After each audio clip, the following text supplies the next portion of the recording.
السلام علیکم دوستو، آج کی کہانی کا نام ہے چوہا، مرغا اور کبوتر۔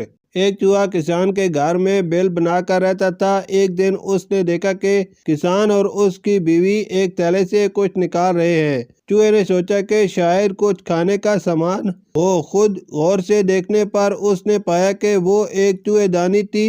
خطرہ بھانپ کر وہ گھر کے پچھلے حصے میں جا کر کبوتر کو یہ بات بتانے گیا کہ گھر میں چوہے دانی آ گئی ہے۔ کبوتر نے مذاق اڑاتے ہوئے کہا، مجھے کیا، مجھے کون سا اس میں پھنسنا ہے۔ مایوس چوہا پھر مرغ کے پاس گیا۔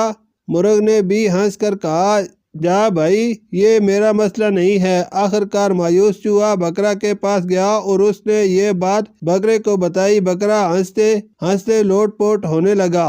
اسی رات چوہے دانی میں کٹاک کی آواز ہوئی۔ ایک زہریلا سانپ دانی میں پھنس گیا تھا۔ اندھیرے میں چوہا سمجھ کر کسان کی بیوی نے اسے نکالا، لیکن سانپ نے اسے ڈس لیا۔ طبیعت بگڑنے پر کسان نے حکیم کو بلایا۔ حکیم نے مشورہ دیا کہ اسے کبوتر کا سوپ پلایا جائے۔ کبوتر ابھی برتن میں ابل رہا تھا کہ خبر سن کر کسان کے کئی رشتہ دار ملنے آ پہنچے۔ کھانے کے انتظام کے لیے اگلے دن مرغ کو ذبح کیا گیا۔ کچھ دنوں بعد کسان کی بیوی مر گئی۔ جنازے اور موت کی ضیافت کے علاوہ کوئی چارہ نہ تھا اور بکرا پروسا جانے لگا۔ چوہا بہت دور جا چکا تھا، کہیں بہت دور۔ یہ تمثیلی کہانی ہمیں ایک سبق دیتی ہے۔ اگلی بار اگر کوئی آپ کو اپنے مسئلے بتائے اور آپ سوچیں کہ یہ میرا مسئلہ نہیں ہے تو روکیں، دوبارہ سوچیں۔ ہم سب خطرے میں ہیں۔ سماج کا ایک حصہ، ایک طبقہ، ایک شہری اگر خطرے میں ہے تو پورا ملک خطرے میں ہے۔